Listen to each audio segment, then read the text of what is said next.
যারা ছিল এই আমবাগান চৌকিদিয়া টঙ্গে বা বাচ্চারা এখানে খেলা করছিল, তাদের পরে এলো পাতাড়ি বা এরকম হুমকি ধামকি বা নানান তাল একটা অশান্তি সৃষ্টি করে। এবং যখন এই বাঁশ খুঁটি নিয়ে এসে তারা এই দেখেন বাঁশ নিয়ে এসে তারা আবার টং বাঁধবে। এখন যখনই ওই টং বাঁধতে গেছে এলাকা বা এই পাড়ার মানুষদের যখন সংবাদ পেয়েছে, তাদের যখন এলাকার মানুষজন এক জায়গায় হয়ে জড়ো হয়ে যখন প্রতিবাদ করেছে বা যখন দেখলো যে অবস্থা বেগতিক বা খারাপ, তখন তারা এইখান থেকে পলায়ন করে।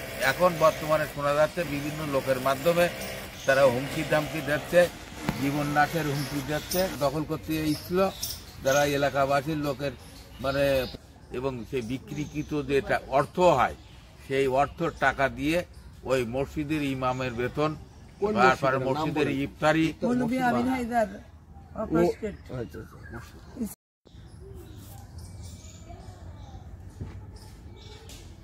আমরা এই মুহূর্তে আছি সাতক্ষীরা সদরের লাফসা কলেজ পাড়া এলাকায়।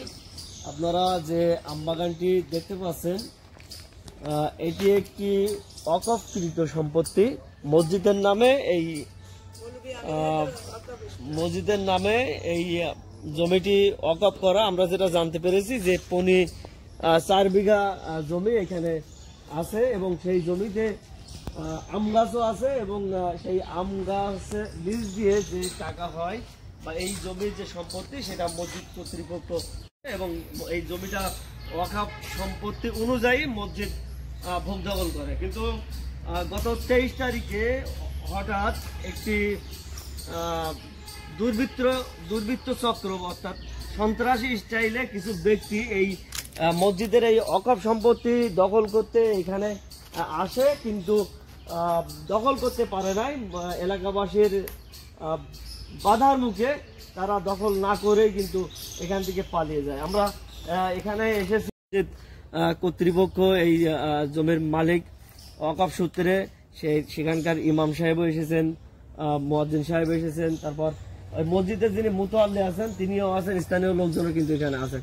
আমরা একটু একজন ভাই, আমরা একটু তার কাছে একটু এই জমি সংক্রান্ত ব্যাপারে একটু জানবো। আচ্ছা চাচা, আসলে এই জমি ঝামেলাটা কি? আসলে এই যে কিছু ব্যক্তি গত 23 তারিখে এই যে জমি হঠাৎ দখল করতে আসলেন, আসলে কি কাহিনী কি? তারা কেন দখল করতে আসলেন আর এই ঝামেলা হচ্ছে কেন এখানে? এটা ডিএস রেকর্ড মানে সাবেক রেকর্ড ঠিক আছে, 1898 সালে অবস্টেট করা সাবেক রেকর্ডও ঠিক আছে।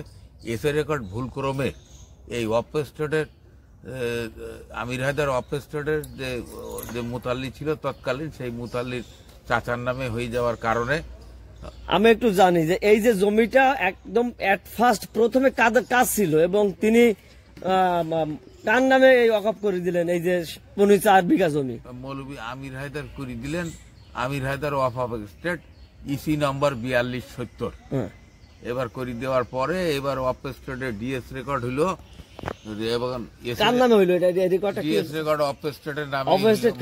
মালিক ডিএস রেকর্ড 864, মুতাল্লি মহিউদ্দিন আহমেদের নামে। আচ্ছা, মুতাল্লি মহিউদ্দিন আহমেদ তো মুতাল্লি মানে কোন মসজিদের আন্ডারে এটা, মানে কোন মসজিদকে দিলেন? খালকুলপাড়া মসজিদ। হ্যাঁ, তাহলে ওই মসজিদকে ওয়াকফ করে দিলেন। দেওয়ার পরে মুতাল্লি কে ছিলেন? মুতাল্লি ছিলেন তৎকালীন সময় মহিউদ্দিন নাম। আচ্ছা, তারপর বলেন। তারপরে এসএ রেকর্ড মহিউদ্দিন সাহেব মারা যাওয়ার পরে এসএ রেকর্ড ভুল ক্রমে অন্য লোকের একজনের নামে হয়ে যায়। এলে সেই এসএ রেকর্ড বাতিল চেয়ে বর্তমান মুতাল্লি 2001 সালে একটা মামলা করে, 20/2001। মুতাল্লি কে? মুতাল্লি মাহমুদা খাতুন। মাহমুদা খাতুন কে? আপনি মাহমুদা খাতুন এই বিষয়ে আপনি মাহমুদা খাতুন, ইনি হলো আপনার একটা মামলা করে। হ্যাঁ, ইনি মামলা করেন। সেই মামলা বর্তমানে এখনো সুপ্রিম কোর্টে অবস্থান করছে, চলমান মানে বিচারাধীন আছে। এবং যাদের নামে রেকর্ডিং গেল তারা অপরপক্ষ আবার সাবজজ কোর্টে কার আসে, মানে ওই যে 62 সালে রেকর্ডটা হয়েছিল কার নামে একটু বলেন? তার ওয়ারেসগণ, মানে 62 সালে রেকর্ডটা কার নামে হয়ে গেছিল? 62 সালের রেকর্ডটা আব্দুল হকের নামে হয়ে গেছিল। আব্দুল হক। আচ্ছা, এনার বাসা কোথায়? এনার বাসা হলো ওই খালকুলি ওই পাশে মানে লাভসাই বাসা। এখন উনার নামে হয়ে গেলে এখন উনার ওই ওয়ারেসগণ এসে এখন এই জমি, উনার ওয়ারেসগণ এসে এই জমি এখন দাবি করতেছে বলে ওনারা ওই যুগ্ম জেলাতে 1 নম্বর আদালতে দেওয়ানি 124/19 একটা মামলা দাখিল করেছেন। কত সালে ওটা? এটা 19 সালে একটা মামলা দাখিল করেছেন।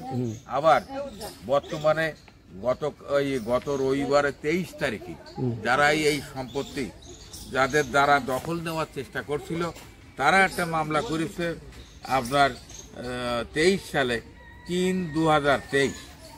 এখন তাদের পক্ষে এই শামীমা নাসরিন এর পক্ষে যারা দখল করতে আসছিল সাতক্ষীরার থেকে তাদেরকে ভুল বুঝাই হোক বা অন্য কোনো আর্থিক লাভবানের কারণে হোক, যে কোনো বিষয় হোক, তারা সেইভাবে এসে গত রবিবারের দিন 23/3/2025 তারিখে বিকাল আনুমানিক 3টের সময় এসে অতর্কিতভাবে টঙে যারা ছিল এই আমবাগান চৌকিদিয়া টঙে বা বাচ্চারা এখানে খেলা করছিল তাদের পরে এলো পাতাড়ি বা এরকম হুমকি ধামকি বা নানান তাল একটা অশান্তির সৃষ্টি করে।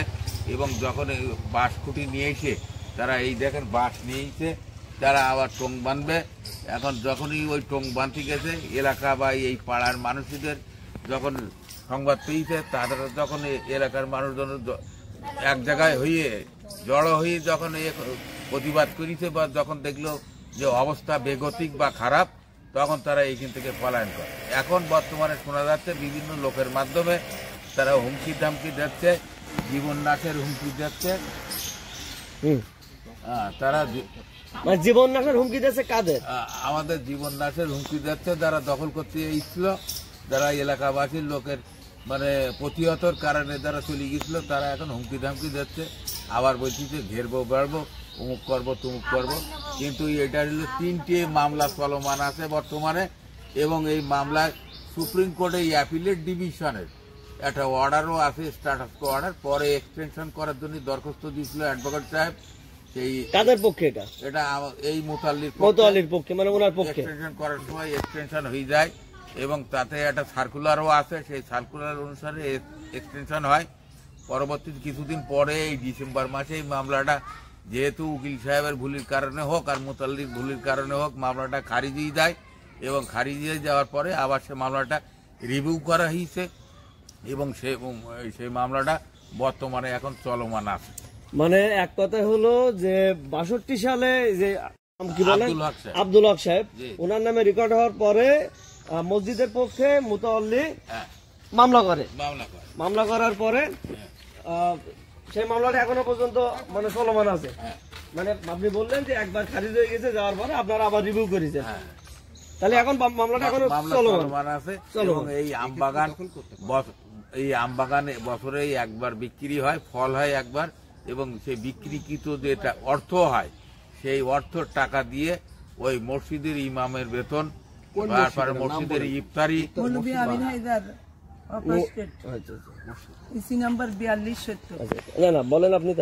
মসজিদের ইমামের বেতন, তারপরে হইলো আপনার হাফেজ সাহেবের বেতন, তারপরে মসজিদের ইফতারি বা বিভিন্ন নিজেদের আর্থিক সংগতি অনেক সময় করতে হয়, দিতে হয়, দিয়ে এইভাবে